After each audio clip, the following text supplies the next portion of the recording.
lahat. Nung una, dahil sa mga katanungan ninyo, inisa ko na lang po ang sagot. I welcome any investigation. Let the facts speak for themselves. Wala po akong tinatago. Wala po akong kinakatakutan dahil wala akong kasalanan. Hindi ako sangkot sa anumang anomalya. Ang aking sinumpaang tungkulin ay ang maglingkod sa bayan. At hindi ko po sasayangin yung tiwalang binigay po ng taong bayan sa akin. I am one with the Filipino people in this crusade against corruption. Kasama niyo po ako rito. At hindi po tayo titigil at wag ho tayong pumayag na ilihis po ang katotohanan. Kasi pag inilihis po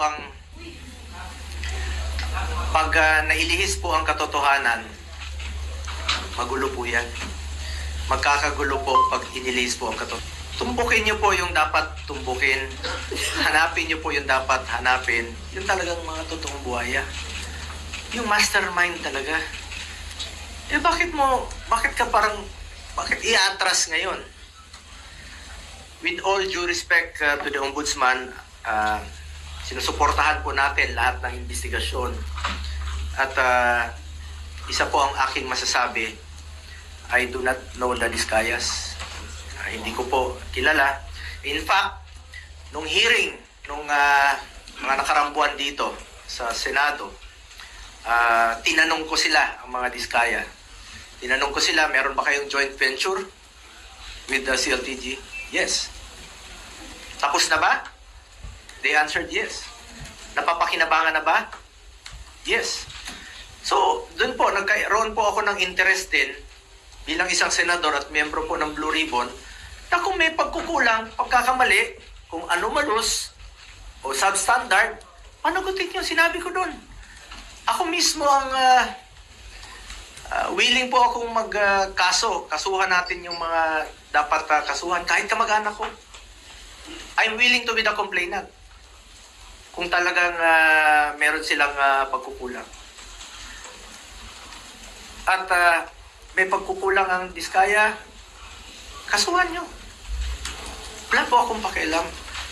Gusto ko accountability. At I'm urging the Diskayas and lahat ng witnesses, please lang, sabihin niyo yung totoo. Huwag ko kayong pumayag na ilihis po yung katotohanan. Kawawa yung Pilipino. Kawawa yung Pilipino. Tumbukin natin ang ano yung katotohanan. The truth lang po.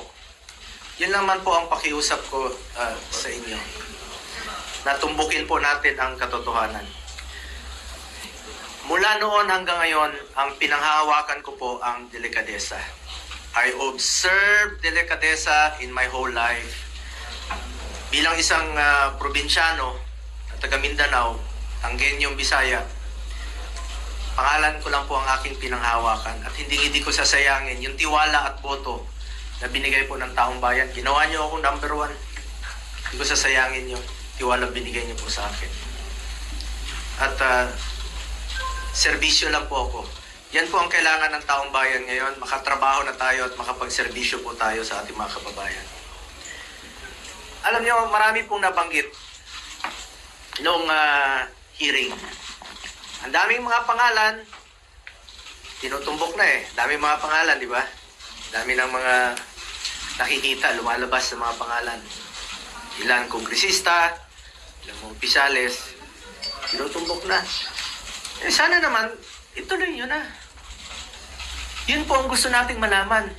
Ulitin ko, I am one with the Filipino people. Alamin yung katotohanan.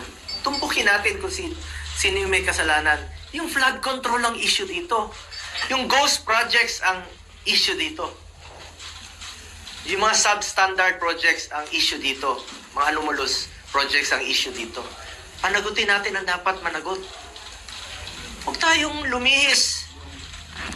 Ano to? I-cover up? Ano to para ilihis yung atensyon sa totoong may kasalanan? Totoo lamang po. I am for accountability. Dapat panagutin po ang dapat managot. Please lang, nakikiusap po ako, let's make those responsible Let's make them accountable for all this mess. Panagutin po natin ang dapat panagutin. Balikan ko lang po yung sa Senado. Dami na pong na-mention. Dami pong na-mention about the Discayas. Umabot na nga tayo sa Ilocos Norte na merong proyekto doon. Umabot na sa NBI, may proyekto ang Discayas. Yan ang maaaring naging negosyo nila, makipag-joint venture, magpagamit po ng lisensya. Kung may kasalanan, panagutin niyo po. Panagutin niyo. Panagutin po natin. Hindi ko po kilala ang mga Diskaya. Wala po akong kinalaman sa kanila at wala po akong pakialam sa mga Diskaya. Kasuhan niyo. Kung kamag-anak ko kasama dyan, nag-joint venture sila, noong 2017, umatras na nga Hindi, panagutin natin. I'm willing to be the complainant. Walang problema doon. Willing po ako na isa ako sa magiging complainant. Huwag niyo po ipahid sa akin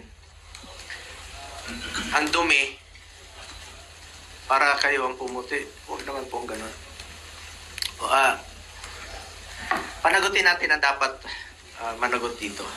At isa po tayo ang ating layunin. Managot po ang dapat managot. Ang dami na pong nabanggit na kasama ng Diskaya, joint venture ng Diskaya. Yun ang imbestigahan. I am one with ICI. Secretary Vince ng DILG, I'm one with you. I'm one with the Ombudsman. Panagutin yan dapat panagutin.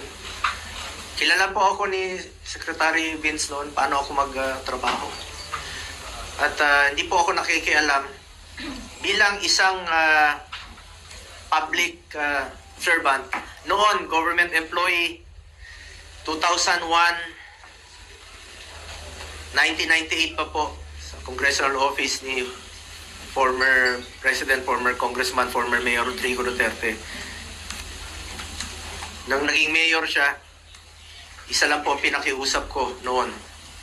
Sabi ko, pag pumasok yung kamag-anak ko sa government transaction sa City Hall, I will resign. Pag pumasok sila sa Malacanang noon, I will resign. Dahil I observed delikadesa. Pinapili ko noon.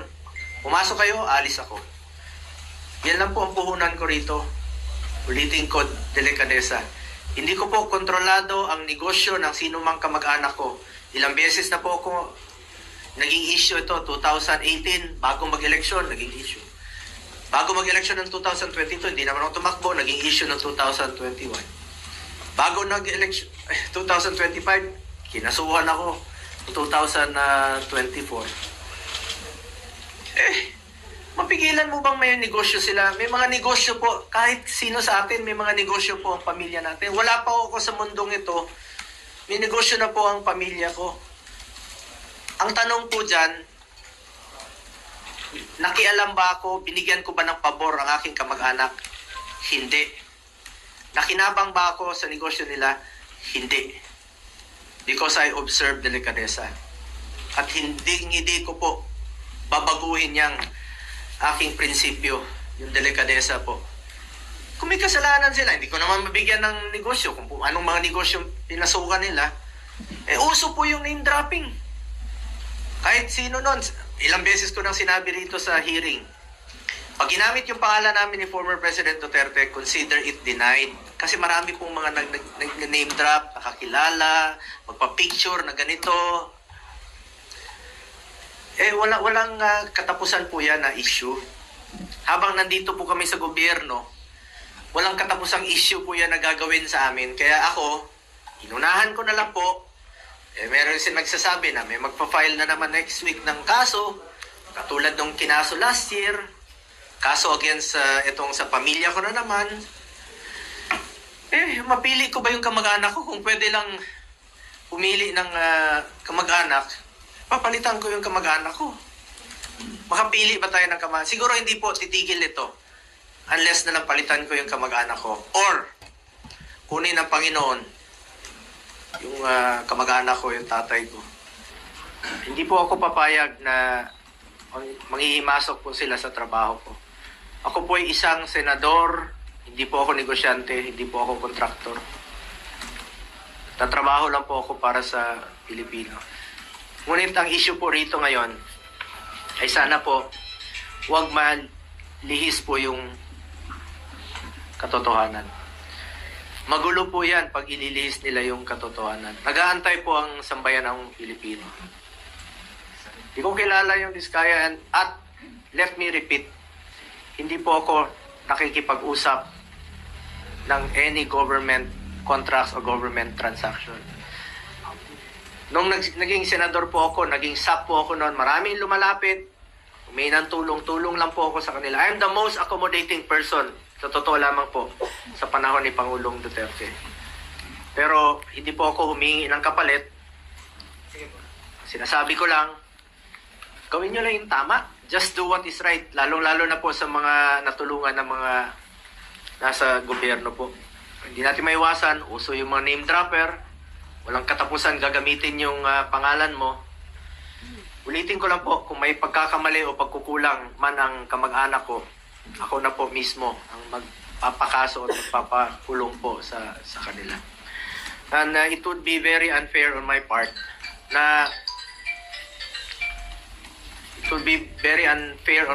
po na maging dahilan pa ako na hindi na po nakipag-cooperate ang Diskaya dahil meron silang pinoproteksyonan. Ako na pong nananawagan muli, not only sa Diskaya, nananawagan po ako sa lahat ng witnesses.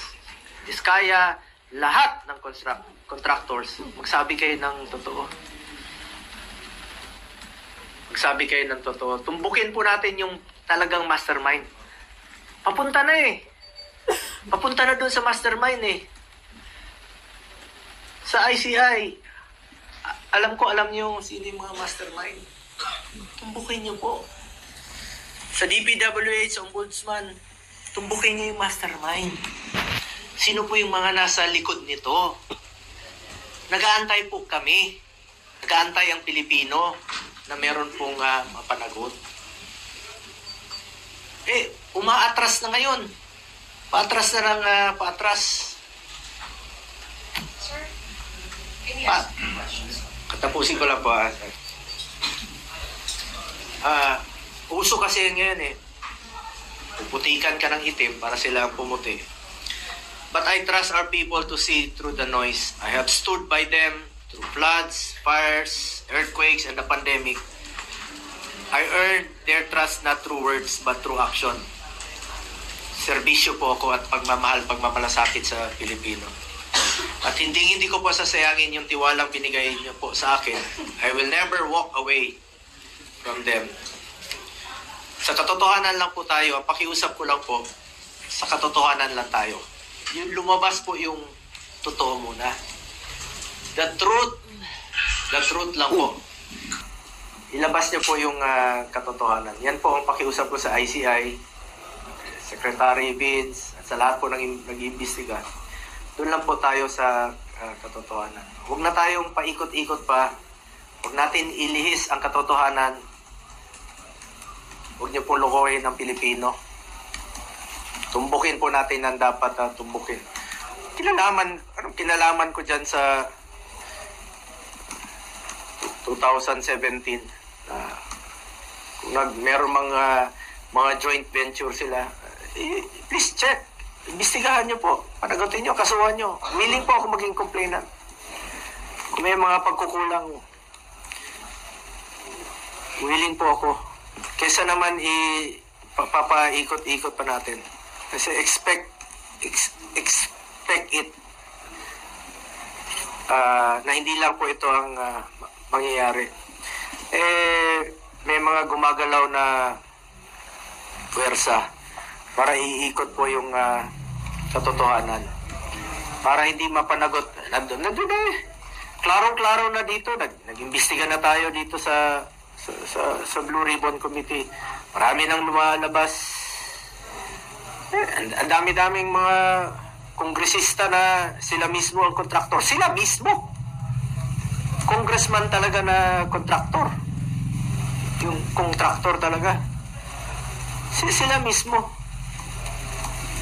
Kung layo ko dyan, ang kinalaman ko dyan, pigilan mo ba magnegosyo yung mga tao, mga kamag-anak. Hindi natin mapigilan. Basta walang kalokohan. Ayaw ko po ng kalokohan. Ever since, ayaw na ayaw ko po ng kalokohan. At nakikiusap lang po ako sa lahat, no, sa DPWH, sa Ombudsman. Sana po'y maging fair. Tumbukin natin yung katotohanan. At sana naman po, wag naman po akong gawing dahilan na hindi mag-cooperate dahil merong tinatago at pinoproteksyonan. Ako na po ang nagsasabi. Ako po ang nagsasabi. Please lang, sabihin niyo po ang katotohanan. Katotohanan lamang po. Ilabas niyo po yung katotohanan. And let me repeat, hindi ko po kilala yung mga diskaya. Balikan ko yung joint venture na trabaho nila. Tingnan nyo kung tapos na. Kung napakinabangan na ba ng taong bayan. Kung napakinabangan, may COA po. Trabaho ng COA yan to check kung tapos na po at napapakinabangan. At meron bang problema. Kung may problema, kasuhan nyo po. Please. Ako na po nagsasabi, kasuhan nyo po. Wala po akong kinalaman dyan. Wala po akong pakialam dyan sa kahit na anong negosyo.